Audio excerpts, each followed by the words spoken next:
Hello, and thank you for joining me for this webinar about ASCA School Counselor Professional Standards and Competencies in Comprehensive School Counseling Programs.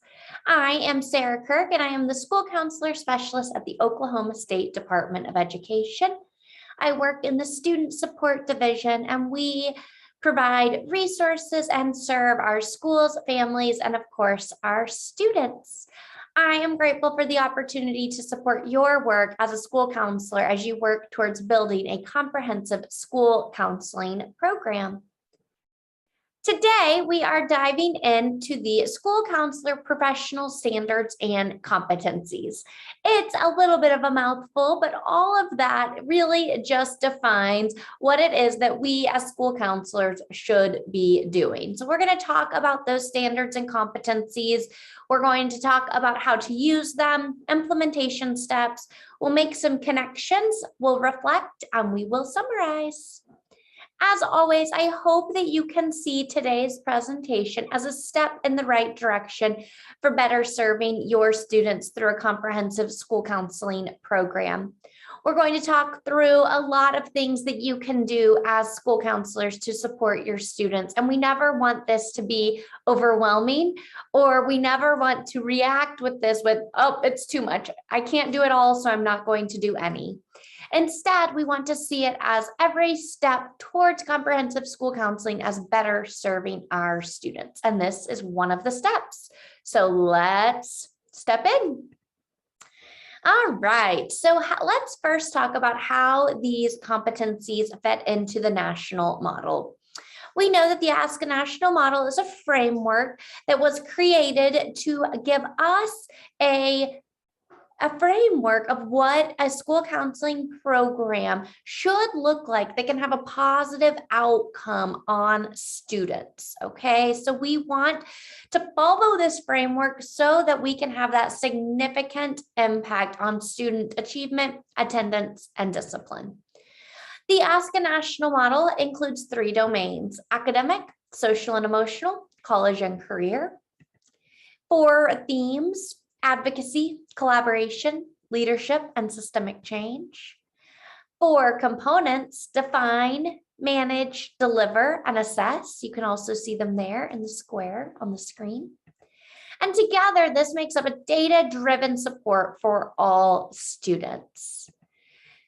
When we use a comprehensive school counseling program as defined by the ASCA National Model, we are making data-informed decisions. We're delivering curriculum and services to students, all students, not just some students. We're closing achievement and opportunity gaps.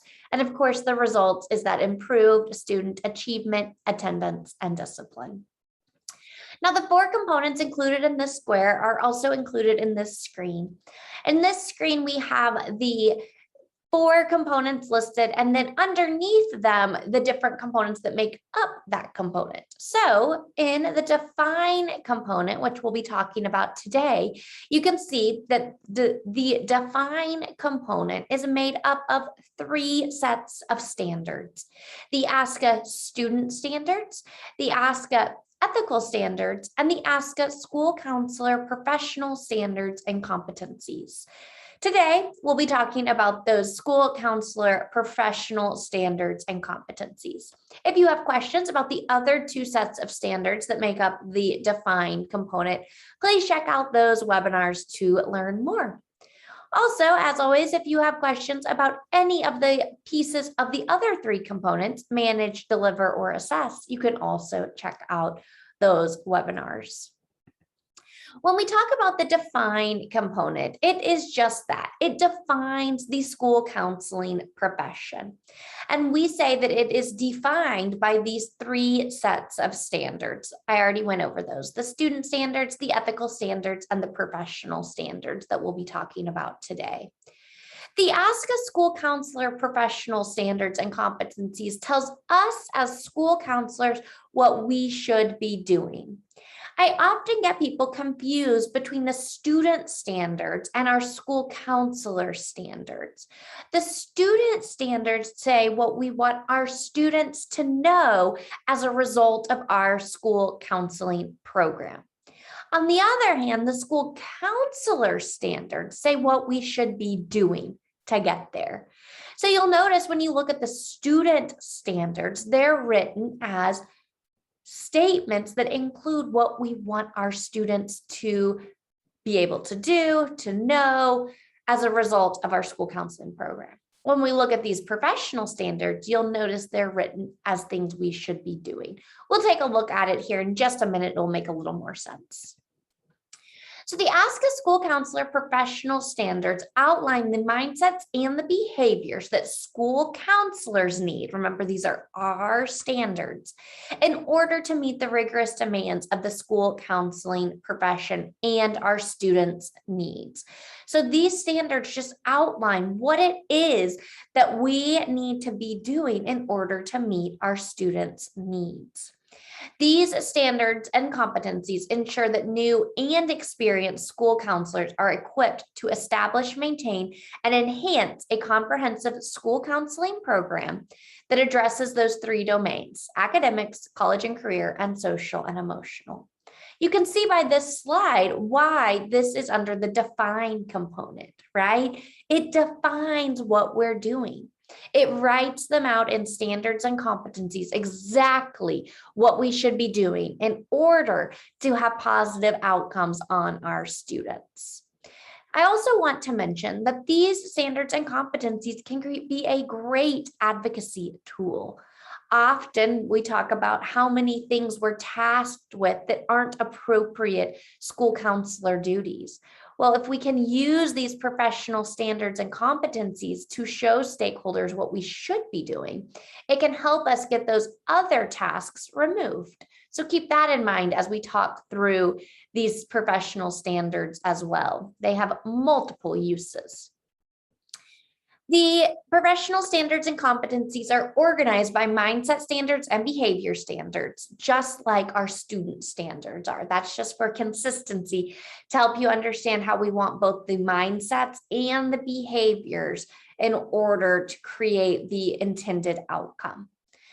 Just like in our student standards, the standards are broader topics that describe the knowledge, attitudes, and skills school counselors need to implement a comprehensive school counseling program. Then the competencies are more specific and measurable. We'll look at the difference to help you really understand that. So like we said, it's broken up into mindsets and behaviors. The mindset standards includes beliefs school counselors hold about student achievement and success. Although it may be possible to measure these beliefs, the mindsets are more readily recognized through the behaviors a school counselor demonstrates as a result of the implementation. Therefore, the mindset standards do not have correlating competencies. We'll talk more about that also when I show them to you on the screen. It will make more sense. But essentially, these mindsets are the beliefs school counselors have. The behaviors are the behaviors school counselors demonstrate. Notice the difference. Mindsets are the beliefs school counselors hold. The behaviors are the behaviors school counselors demonstrate. Okay. And we see these demonstrated through the comprehensive school counseling program. It's broken up into three areas: the professional foundation, direct and indirect student services, and planning and assessment. You'll see these three different sections just break up what it is that we want our school counselors to be doing, what the behaviors are. Kind of helps to differentiate the difference between what building a professional foundation looks like as opposed to providing direct and indirect services, but then also that planning and assessment piece. Each behavior standard has specific competencies that are measurable indicators of the broader standard. These competencies can be used to further define the behaviors necessary for implementation of a comprehensive school counseling program. So let's look at it, because I think it will make a lot more sense once we take a look. All right, so let me... Always takes me a second. Thanks for bearing with me. All right, here are our school counselor professional standards and competencies. So let's take a look at these after what we've just talked about and make a little more sense. So you can see this first page just kind of describes what we already went over, but let's look at the actual standards and competencies. So these first 7 mindsets, remember, so they don't have competencies that go with them because these are more of the beliefs. Okay, so they don't have those measurable objectives or competencies as easily. These are more broad beliefs. So if you think of them as beliefs that we have as school counselors about our students, you can see that the first several start with every student, because as school counselors, we believe every student can learn, every student has access, every student should graduate, and every student should have access to a comprehensive school counseling program. We also believe and have the mindset as school counselors that we want to collaborate and that we are leaders and that we promote and enhance those 3 domains: academic, college and career, and social and emotional. Okay, so see, those 7 mindsets are really meant to be broad, but really help define our beliefs and our mindsets as school counselors. Now let's look at the behaviors. The behaviors, if you have taken a look at the student standards, you'll notice that it's quite similar. They're broken up into the 3 different areas, and they are the behaviors that we want school counselors to demonstrate through the designing, implementation, and assessment of a school counseling program. So we've got these 9 under professional foundation. We've got 6 under direct and indirect student services. And then we've got 9 under planning and assessment. And you'll notice as you look at these, they're all components of the national model. So if you have watched many of the other webinars or you plan to, you are going to see a lot of overlap. For example, right away, I just happened to see this BSS2 talks about appraisal and advisement. And we did talk about that in our direct student services webinar.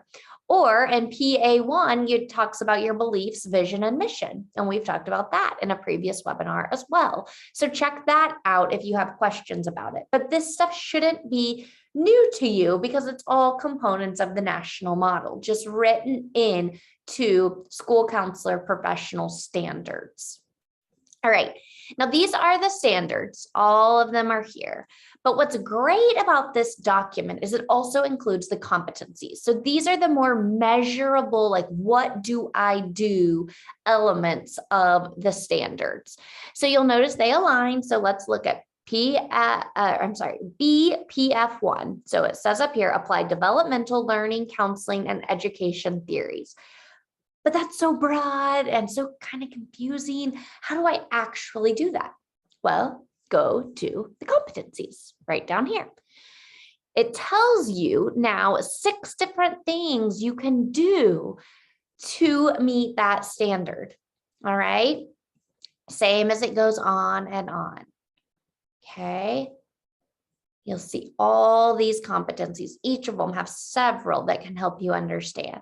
So we read BSS2, the appraisal and advisement one earlier. Now look, it has, what is that, 8 different competencies of how you can provide appraisal and advisement to your students, okay? This is really, really helpful. These competencies are meant to be more measurable, so you can really, they're actionable items. Okay, it really helps. So we talked about the beliefs, vision, and mission statements, BPA1. So it gives you some steps here. You want to analyze your personal, your school, your district, and your state beliefs, right? That gets the ball rolling. You're going to compose your belief statements. You know, it gives you all these actionable items. This document is so powerful and so informative. And I don't think we use it often enough. It really outlines our whole school counseling program, exactly what we should be doing, right? I love all the actionable items included. I think when we just look at this page, it seems so broad that it's a little confusing.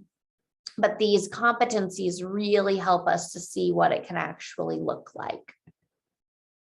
All right. Let's see if we can get back to our presentation.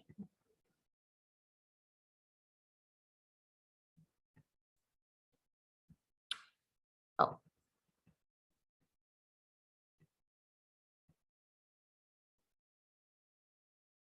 There it is. Okay. All right, so I hope that helps you kind of wrap your head around what those school counselor professional standards and competencies look like. Again, it's not brand new. It's really just putting statements, putting the national model comprehensive school counseling into statements that we should be doing as school counselors. So let's talk about how to use these professional standards. So one of the best things you can do is go through and self-assess. What do I already have in place? Where are my strengths? Where are my areas for improvement? Where are my weaknesses? What have I not gotten to yet? It's a great self-assessment tool. You can also formulate a professional development plan based on that, okay? So maybe you notice that in a lot of the areas you're really strong, but there's just this one chunk that you just haven't been able to implement yet. Then that's a great way to develop a professional development plan. You can also advocate for meaningful school counselor performance appraisal using these competencies. ASCA provides great tools where your administrator, your school leader, your evaluator can use these items, these standards and competencies to evaluate you. Wouldn't that be wonderful? Now, I know many school districts might be required to use a different teacher leader effectiveness tool or some sort of other evaluation tool. But what if you advocated for this in addition to that? Maybe you have to do that to meet state requirements, but it doesn't mean that your administrator can't also use these professional standards and competencies to get a better idea of what you're doing. And what a strong advocacy tool once they start seeing all the things you're doing. I'm sure it is so much. So let's talk about how to implement the professional standards and competencies. Like I said, I think a great first step is that self-assessment. See where you are. And then make sure that you're staying current with school counseling research and best practices. Being in webinars like this is a great first step. You're staying up with the latest research. You're checking in on new developments. I strongly encourage you to join your professional organizations, your state school counseling association and national school counseling associations. That's how we make sure that we are staying aligned with those professional standards and competencies. They update those every 6 years. So if we're staying in the know on what that looks like, then of course we're able to provide the newest best practices. And that's really important in our professional growth.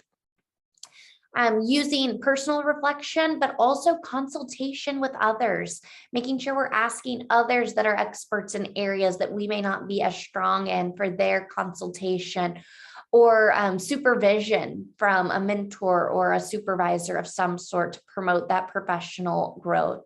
I just can't emphasize enough how important lifelong learning is when we think about our own professional standards and competencies. And when we say stagnant, when we're no longer growing, we're not able to provide the best services to students. So making sure we're doing that personal reflection, but also consulting others and asking for supervision from others. Develop a yearly professional development plan. Absolutely. We want to make sure that we are targeting specific opportunities for professional growth. And then use our district and state evaluation initiatives. So how can we incorporate school district improvement goals as a part of our professional development plan as well, kind of tying those pieces together, again, using it as an advocacy tool.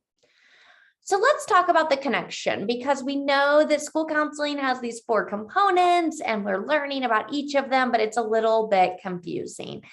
And the The school counselor professional standards and competencies that we've been talking about today fall under that define component.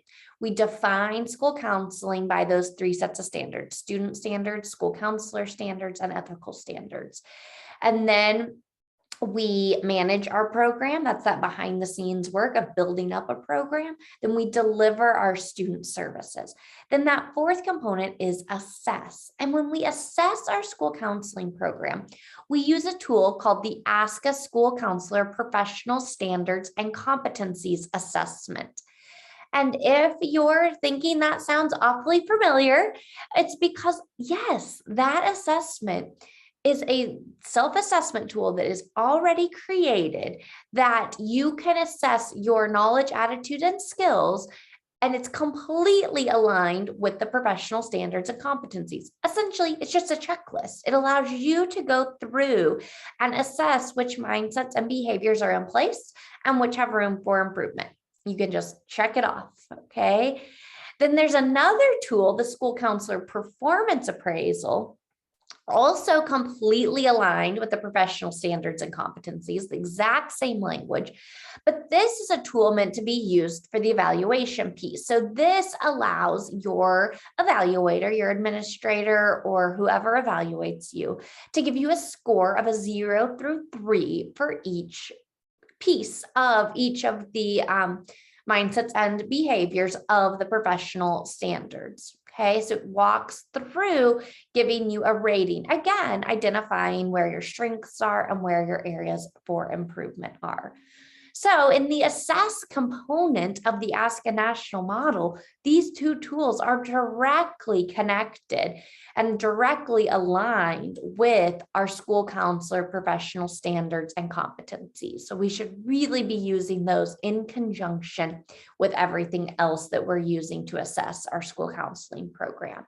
We know when we assess our school counseling program, it's twofold.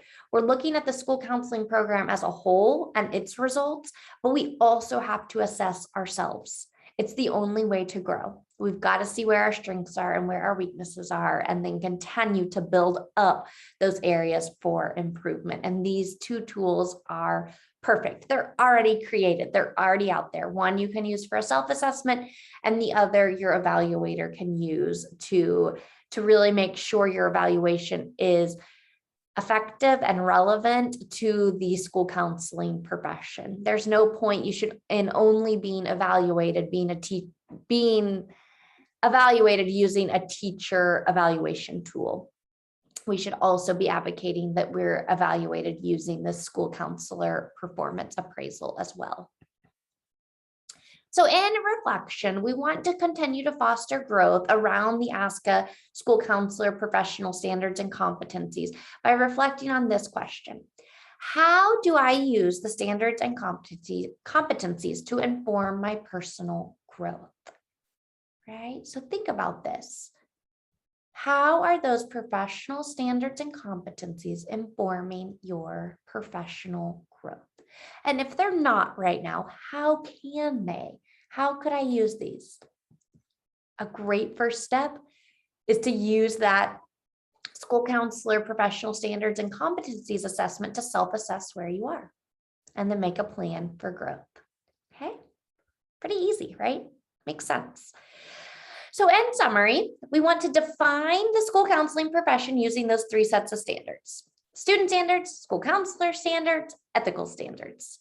The ASCA School Counselor Professional Standards and Competencies outline the mindsets and behaviors school counselors need to meet the rigorous demands of the school counseling profession.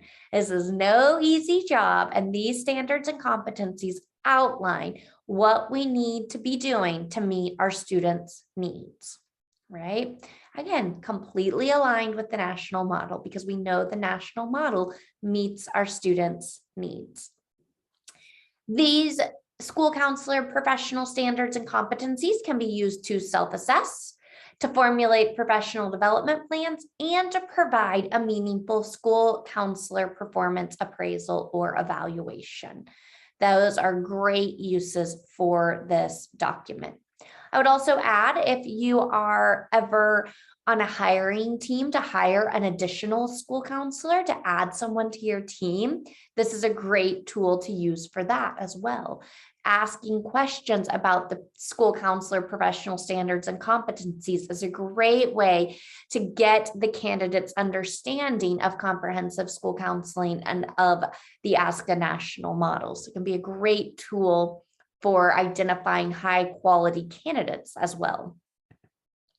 So that is all I have for you for today. This one was short and sweet, and I hope that helps to make sense about these ASCA School Counselor professional standards and competencies.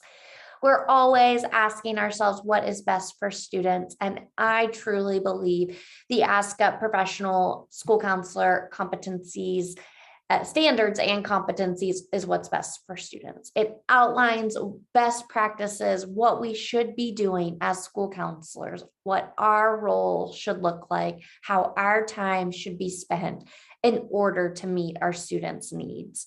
It is an incredible tool to advocate for our role.